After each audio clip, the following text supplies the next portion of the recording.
अस्सलाम वालेकुम स्टूडेंट, हमारी एक्सरसाइज 5.1 का क्वेश्चन नंबर 3 हमने करना है। जिन बच्चों को क्वेश्चन नंबर 1 की समझ नहीं आई थी कि डिस्क्रीट डाटा और कंटिन्यू डाटा में फ़र्क क्या है, तो वो ये क्वेश्चन नंबर 3 जब हम करेंगे तो समझ आ जाएगी कि डिस्क्रीट डाटा और कंटिन्यू डाटा में फ़र्क क्या होता है। ठीक है, separate discrete data and continue data, इनमें से हमने सेपरेट करना है। 5 क्वेश्चन दिए हुए, इनमें से आपने बताना है डिस्क्रीट डाटा कौन सा और कंटिन्यूस डाटा कौन सा। ठीक है, फर्स्ट वाला है the number of student in 7th class. ठीक है, 7th क्लास में कितने स्टूडेंट हैं। अब अगर हम रिमाइंड कर लें डिस्क्रीट डाटा की और कंटिन्यू डाटा की डेफिनेशन, तो क्या थी। डिस्क्रीट डाटा में डिस्क्रीट डाटा वो डाटा होता है जिसमें हमारे पास होल नंबर्स होते हैं, और कंटिन्यू डाटा वो जिसमें हम किसी चीज़ की मेजरमेंट करते हैं, किसी भी डाटा की मेजरमेंट करते हैं। ठीक है, तो अब ये नंबर ऑफ स्टूडेंट कितने हैं। आपके क्लास 10 में 30 स्टूडेंट्स हो सकते हैं, 15, 20, 40 स्टूडेंट्स हो सकते हैं। तो ये एक नंबर है ना, 30, 40, 15, तो ये एक होल नंबर है। तो ये कौन सा डाटा होगा, डिस्क्रीट डाटा। क्योंकि हमने डिस्क्रीट डाटा में पढ़ा था होल नंबर्स होते हैं, होल नंबर की सूरत में हमारे पास नंबर होता है। ठीक है,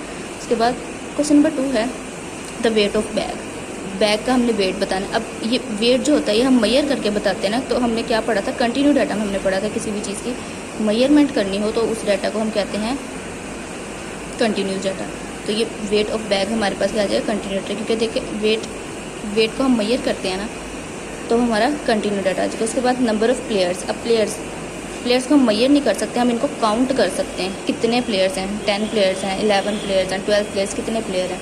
ठीक है, तो हम काउंटिंग करेंगे तो ये सारे होल नंबर्स हो जाएंगे, जितनी भी नंबरिंग होती है हमारे पास। तो ये कौन सा हमारे पास आ जाएगा, फिर से डिस्क्रीट डाटा। क्योंकि डिस्क्रीट डाटा की ही डेफिनेशन थी जिसमें हमारे पास होल नंबर्स होते हैं।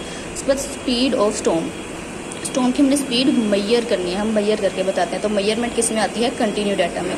ठीक है, जिसमें हम मैयरमेंट करते हैं डाटा की, वो हमारे पास कंटिन्यू डाटा होता है। तो स्पीड भी हम मैयर करते हैं। ठीक है, तो ये भी हमारे पास क्या हो जाएगा, कंटिन्यूस डाटा। उसके बाद टेम्परेचर ऑफ अ रूम का टेम्परेचर भी हम मैयर करके बताते हैं। टेम्परेचर हम काउंट करके नहीं बताते। ठीक है, तो इसमें भी मेजरमेंट हो रही है, तो ये भी हमारे पास कौन सा हो जाएगा, कंटिन्यू डाटा। ठीक है, दोबारा रिमाइंड करवा देती हूँ। डिस्क्रीट डाटा वो जिसमें हमारे पास होल नंबर्स होते हैं, यानी किसी भी चीज़ की हमने काउंटिंग करनी है, जैसे 1, 2, 3, 4 हम काउंट करके देख सकते हैं। और कंटिन्यूस डाटा वो जिसमें हम मेजरमेंट करते हैं, किसी भी चीज़ को नापना। ठीक है, अब वो कोई भी चीज़ हो सकती है, वो हाइट हो सकती है, वेट हो सकता है, स्पीड हो सकती है।